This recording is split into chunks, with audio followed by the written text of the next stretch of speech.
Hey, you're at the Digi-Social. This is the week of April 23rd. I like in the copy I put 23rd. So we're gonna start with the Digi Content of the week. We're starting hashtags now, so literally hashtag it, hashtag Digi Content of the week. So we have a trending video on YouTube, and I only wanted to cover this because it's so freaking ridiculous.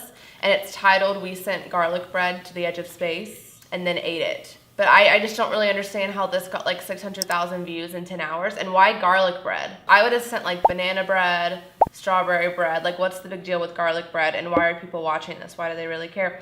We have massive breaking Hulu news because Friday Night Lights is here, and this is a really big deal for me personally. I don't know if you care, but in my opinion, the nation was devastated when Netflix removed it. It's one of my top 5 favorite shows ever, even though it's about football, but it's that good that when I watch it, I care. This is literally my high school experience, but it kind of feels like home for everyone, and all the guys are really hot. If my football coach looked like that, I would have gone to every game in high school.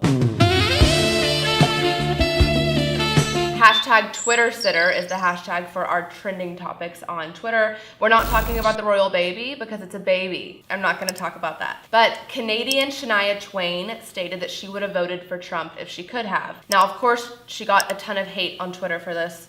Surprise, surprise. But she came out and apologized for offending anyone. She stated that she does not share any moral values with the current president. Well, yeah, Shania, nobody does. She should have just owned her truth. That's what I'm here to say. You know, kind of like Fox, the news station, they own their truth, even though it's like a weird truth, but they own it. The bullying she received online is ridiculous because humanity is literally based on people's ability to speak freely. Imagine if some of like the greatest inventors or speakers never spoke up. Like, we would not have half the things that we have. Hashtag Hey Haters is the hashtag for hater of the week, and it's obviously the Toronto van guy, okay? Because this guy in Toronto got in a van. He was a college student, but basically he just ran down people left and right on one of the busiest streets in Toronto, and this just kind of further proves a little bit that sometimes guns don't always kill people. People kill people. They'll find a way. You know, if they don't have a gun, they're gonna get a van.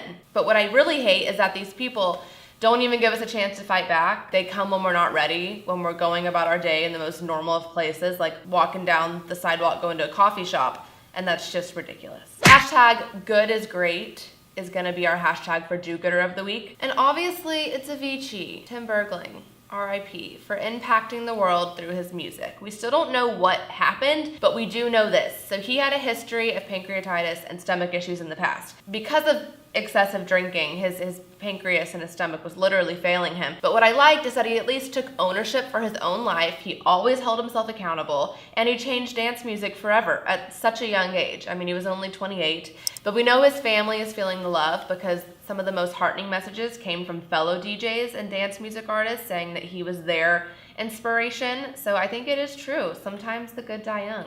The hashtag for social media news is hashtag media ministry because I am a witch. So what is considered social media? This is kind of what makes up the summary of a social media platform. Obviously, it's a place where a conversation takes place. It's a place where people keep up with you. You're sharing pictures and videos and thoughts. And it's kind of like a short biography for yourself, if you will. But a platform that you probably haven't thought about, which is a social media platform, is Reddit. It's getting huge. They call it the social news aggregation or whatever, but basically it's a discussion website, except everyone participating is actually rating what everyone else is posting. So if you post something, people will rate it, like this is great or this sucks. And I think that's really cool because in life, either it's great or it sucks. But also, you probably don't know that half the memes that you see on Instagram, half of the hilarious videos that you see on Facebook were actually posted on Reddit first months ago. So we're all late to the party, unless you've been on Reddit this whole time and then you're really cool. We have a bonus topic because this is breaking news, right guys? Yeah. Do you hear? It's breaking. So Meek Mill is getting out of jail. He's been there since November for breaking his parole, and he broke it by getting in a fight publicly and then also doing wheelies. So just don't do wheelies. Even though when I was a kid, I did them all the time on my bike, never got in trouble for it. That's the sound of the police! He was actually sentenced to 2 to 4 years. Obviously, he got out early, and they're going to possibly dismiss his conviction, which many people thought was wrong in the first place. So, you know, I don't know if it was wrong or right, but I do know that I gained a lot of respect for him because he tweeted, "I'd like to thank God, my family, and all my public advocates for the love and support and encouragement during this difficult time. The past 5 months have been a nightmare. But the prayers and visits and calls and all that helped me stay positive. He even showed, the system some credit. To the Philly District Attorney's Office, I'm grateful for your commitment to justice. I understand that many people of color across the country don't have that luxury, and I plan to use my platform to shine a light on those issues. Good job, Meek. I wonder if he's gonna try to get Nikki back. That's really all I have to say. So I'll see you next week on the Digi-Social. Please subscribe and hashtag ad, even though I didn't even promote anything. Sparklets. Hashtag ad. Oh shoot, subscribe. Subscribe. I don't know why I always point down, like to hell.